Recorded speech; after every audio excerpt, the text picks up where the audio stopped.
Congressman Alan West is on the phone with us now. He's in a primary challenge. I don't know who runs against Alan West in a primary, but somebody is, and Alan West is asking for your vote tomorrow. I think this guy is one of the few truth tellers in Washington, D.C., and a guy who will not flinch in the face of real trouble. And I appreciate the work that he's done in Washington. Alan West, welcome to the program. How are you, sir? Well, I'm doing very well, Glenn, and I can tell you the type of guy that runs in the primary against me is a liberal who's running as a Republican. So that's typical. I mean, we saw it back in 2010 when we were a candidate, and they tried to slip a gentleman in, and as soon as he lost the primary, we never heard from him again. I don't even think he even lives in South Florida anymore. So this is the nature of politics now, and to try to get you to waste resources and to get you off track, get you off message, and we're not going to allow that to happen.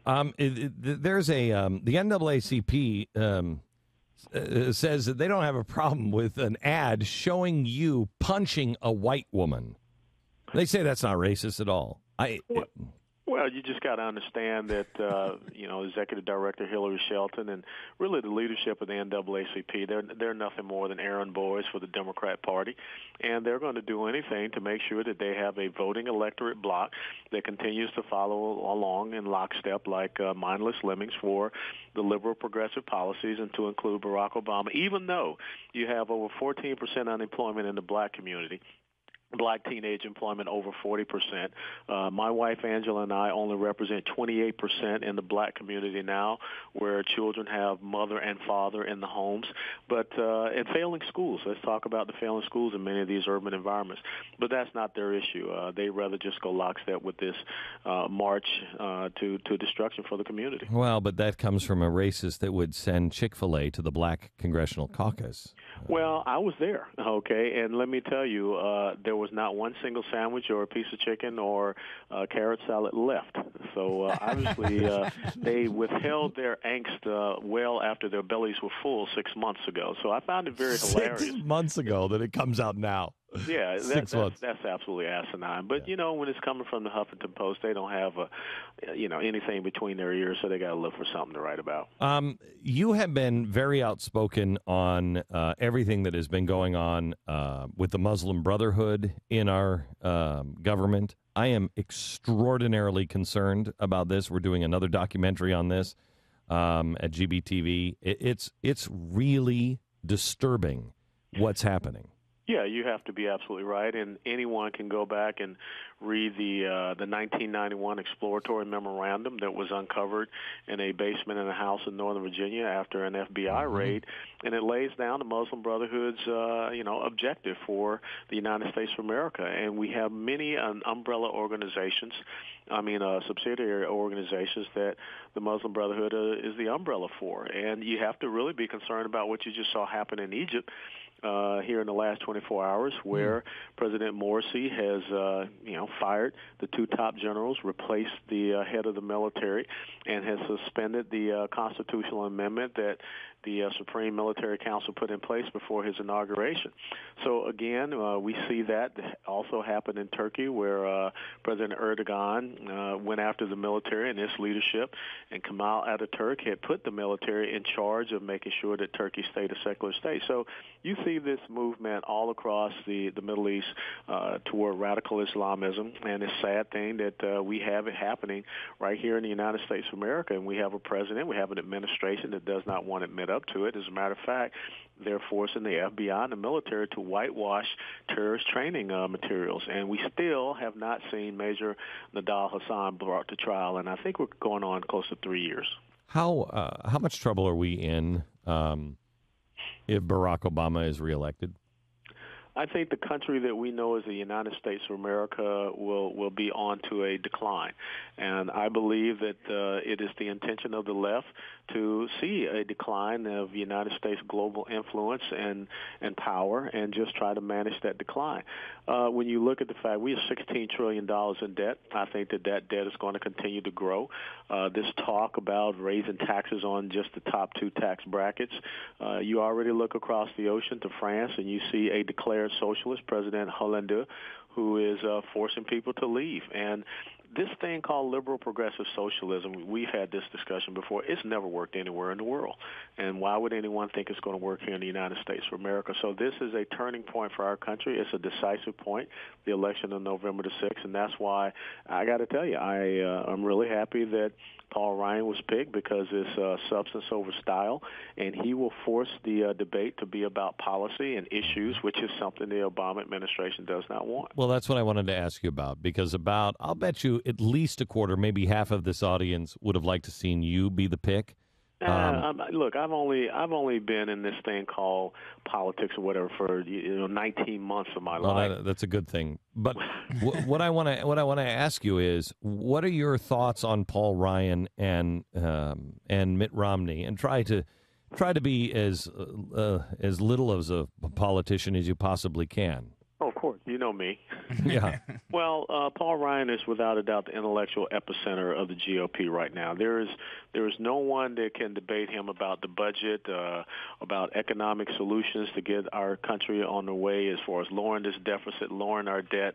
And I think that it speaks volumes that Mitt Romney would pick Paul Ryan because he is truly a problem solver. He is going to really get us back to fiscal conservatism, which my biggest concern, without a doubt, was, Republicans had the White House, we had the House, and they had the Senate, but we did not act as conservatives. So I think that Paul Ryan will force that hand with Governor Romney, and hopefully now that when the Romney-Ryan team is successful, you will see a cabinet, the team players around those two that will continue to fight for conservatism as far as our economic standing, energy security, also our foreign policy and national security. So we need to be able to pull together that triumvirate.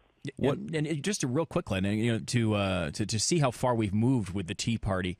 I mean, back when Paul Ryan first proposed this sort of proposal, he got 8 Republicans to go along with him on it. It's because people like Alan West have come in to Congress since then that this thing has been taken seriously. But it was brushed off by the people who had been in Washington for a million years. I think Paul Ryan is a Tea Party success. Yeah, I think he can be counted as another. Would you agree with that?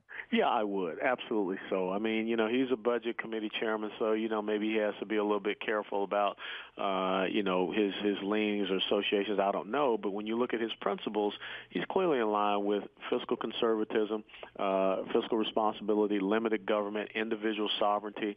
And we're going to get him going on the right track as far as understanding foreign policy and national security. I'm a willing and helpful resource to them, however I can be. But I think we're going to do very well, and it's going to be important that we also win the Senate, too. Would you consider a Defense Department post? I got to tell you, Glenn, for me, as a 22-year military veteran, that's the only job worth having in Washington, D.C. for me. To be entrusted with the security of your country, to be entrusted with taking care of the men and women in uniform, who many are my friends and still a few are my relatives, it would be that would be a true honor, and it would be something that unequivocally, I would say yes to. You'd be Donald Rumsfeld in a good way. Everything good about Donald Rumsfeld, just shooting straight and saying, shut up and sit down. It would be fantastic, you in a press conference. How much trouble is the United States in? There's this story going around now that Benjamin Netanyahu made his decision on Iran. If Benjamin Netanyahu moves on Iran, what does that mean for us geopolitically? What does that mean for us for the election? Well, it says everything about us as a nation if we don't give them our full and wholehearted support, because it is not about Israel being able to take that action. They can do that. They're a sovereign nation. But it's about the day after, because you have to consider what happens when the Muslim Brotherhood control Egypt now, Hamas in the Gaza Strip, Hezbollah in Lebanon, Iran, and then, of course, everything that's going on in Syria. They'll stop killing each other, and they'll focus on Israel. So all of a sudden Israel will be in a multi-front conflagration. They've got to know that they can look back west across the Mediterranean. They can see the gray hulls flying the stars and stripes to come to their aid and to their rescue if needed. Which makes me wonder why Netanyahu would make a decision to move before the election. Because are you convinced? No idea. I think that, he has to be concerned about the safety and security of Israel, not about the American political scene and the election. So he knows that there's a clock that is ticking, and we cannot afford to play a Sir Neville Chamberlain moment, because there's a saying over with our adversaries in that part of the world that Americans have watches, but we have the time. And so we have to be very leery about each and every day that we give to them. That means they fortify the positions with these underground nuclear facilities, because they know the capabilities of our upgraded bunker buster munitions. And they have the support of Russia, and they have the support of China. And now they have a local hegemonic dominance with Iraq, because let's face it, Maliki is nothing more than a puppet for Ahmadinejad and the Ayatollahs there. So as time ticks away, that brings it closer to a very decisive point for Prime Minister Netanyahu in Israel. And look, let's be very honest. The president has gone to speak in Turkey. He has gone to Saudi Arabia. He's gone to speak at the University of Cairo. As president, he has never gone to Israel, and that is our greatest ally, and that's a true teller of where his allegiances lie. What do you think of Mitt Romney on the Middle East? Mitt Romney in Israel? Yeah, and the Middle East. Well, I think, first of all, he's got to probably flesh some more things out as far as his foreign policy stance. And I think that's what's going to be so important for him to surround himself with some, really savvy people like a Bolton, maybe like a General Jack Keane. Jeez, can you imagine if he surrounds himself with John Bolton and you? I mean, that would be a dream come true, but wow, would the press go after him? Well, I mean, who cares what the press thinks? Oh, I love you. I mean, the press, they like to see our influence diminish whatsoever. Look, Americans don't like losers, okay? And we just saw that in the Olympics.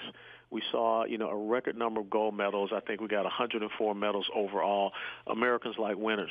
And I think Americans like winners when it comes to geopolitics, when it comes to our economy, when it comes to everything. And I think that, Government Romney has a great opportunity to put together a winning team that will put America back on the top. Nobody wants to be the bottom of the barrel, and that's what President Obama and these liberal progressives want.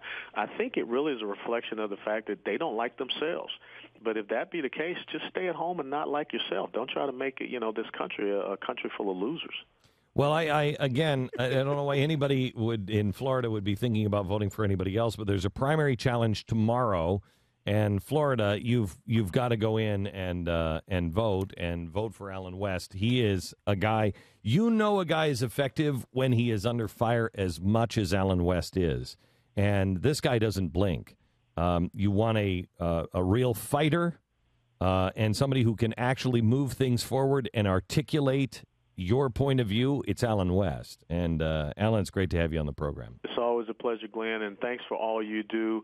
And I join you also in maybe we need to have that National Day of Prayer and Fasting, as it says in 2 Chronicles, because we need to make sure we can heal this land. Oh, God bless you, man. Thank you very much. Thank you Appreciate so much. it. Take care. Bye-bye.